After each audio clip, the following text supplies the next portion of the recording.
Bonjour à toutes et bonjour à tous. Quelque part, le papier que je m'apprête à vous lire est une synthèse très concrète, puisqu'on va parler des médias, de bien des choses très éclairantes qui ont pu être dites depuis ce matin. Mesdames et messieurs, quelque part, ma tâche est simple. Je dois vous convaincre que c'est désormais une certitude. Les médias sont indéniablement passés à l'heure de la gestion de l'incertitude stratégique. Mais on ne peut saisir toute la portée de cette affirmation sans faire un léger retour en arrière, à une époque pas si lointaine où les médias traditionnels régnaient encore en maître incontesté sur l'audimat. Prenons la télévision, par exemple. Les chaînes commerciales telles que TF1 et M6 présentaient un business model très simple qui consistait à conquérir une audience aussi large que possible pour inciter les annonceurs à investir dans leurs écrans publicitaires. C'est ce que les économistes nomment sommairement les marchés bifaces. Et le long de la filière, chacun était à sa place. Les producteurs produisaient, les éditeurs éditaient, les distributeurs distribuaient. Cet environnement stratégique, simple et maîtrisé, offrait un grand confort aux médias, il faut le dire.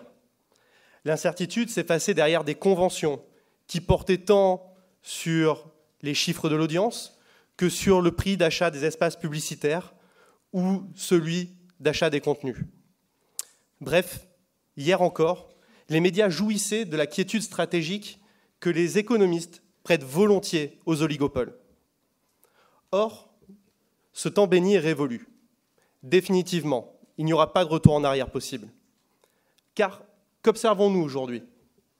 Des éditeurs TV qui, à l'instar de TF1 avec Newen, lorgnent la production, non sans avoir investi, avec un succès très mitigé, le segment de la distribution avec leur portail internet Watt, dont ils ont annoncé ce matin même la fermeture prochaine.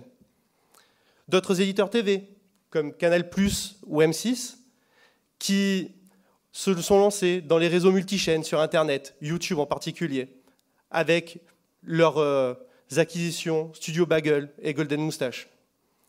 Citons encore l'émergence ex nihilo d'opérateurs qui, à l'image de Molotov TV, ambitionnent ni plus ni moins que de révolutionner la distribution des contenus audiovisuels en les agrégeant sur une plateforme d'accès unique. Alors, me demanderez-vous, qu'est-ce qui pousse les médias à l'action aujourd'hui? En fait, leur univers de certitude s'est brutalement effrité en même temps que tombaient un à un tous les points de repère. L'émergence de nouveaux supports et écrans a favorisé la fragmentation des audiences et la dispersion des investissements publicitaires. La dématérialisation a facilité le piratage et a également ouvert la voie à la consommation délinéarisée de contenus audiovisuels. Internet a permis l'émergence de formats courts et de nouveaux modes de consommation, tels que le binge viewing. Internet, toujours lui, a permis également à tout un chacun, entreprise comme individu, de devenir son propre média. En un mot, le numérique a fait sauter les barrières à l'entrée et a plongé les médias traditionnels dans une bataille féroce pour s'adjuger l'attention de l'audience. Une bataille dans laquelle TF1 est certes toujours en concurrence avec M6 et Canal+, là-dessus rien n'a changé, mais est également en concurrence, et ça c'est un petit peu plus nouveau, avec des opérateurs tels que YouTube, Dailymotion, OCS, Netflix et j'en passe. C'est là précisément ce qui pousse les médias à l'action. Ils ont compris que l'ancien monde s'écroule sous leurs yeux, que les modalités de création de valeur ont changé et que l'immobilisme n'est plus une option. Le problème, c'est que dans cette période de mutation accélérée, l'incertitude est à son paroxysme. Difficile en effet d'imiter, de benchmarker dans un univers chaotique. De fait, les médias ont basculé d'un champ de bataille parfaitement cartographié, où opportunités comme menaces sont parfaitement identifiées, à l'aridité du désert de l'incertitude stratégique radicale. Et chacun de nous sait très bien ce qu'il advient lorsque l'on s'égare pendant trop longtemps dans le désert. Bien, on commence à voir des mirages.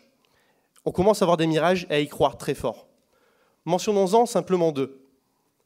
Le premier mirage stratégique, Laurent y a fait allusion tout à l'heure dans sa présentation, qui est tout juste en train de se dissiper, en fait, c'est le mirage de la gratuité.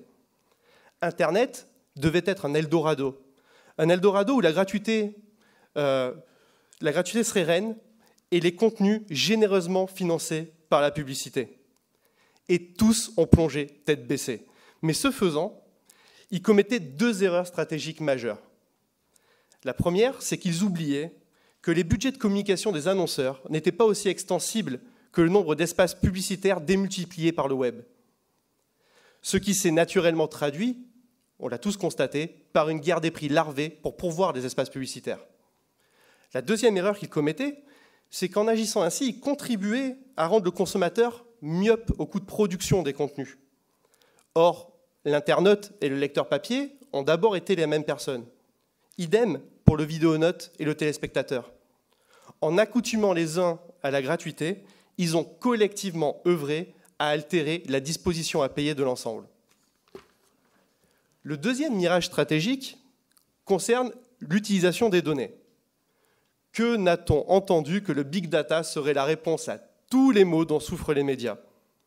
Sans doute, la data, si elle est utilisée judicieusement, permettra-t-elle de réaliser des prouesses en matière de recommandations, de révélation des préférences individuelles des consommateurs, voire même d'automatisation de certaines tâches éditoriales.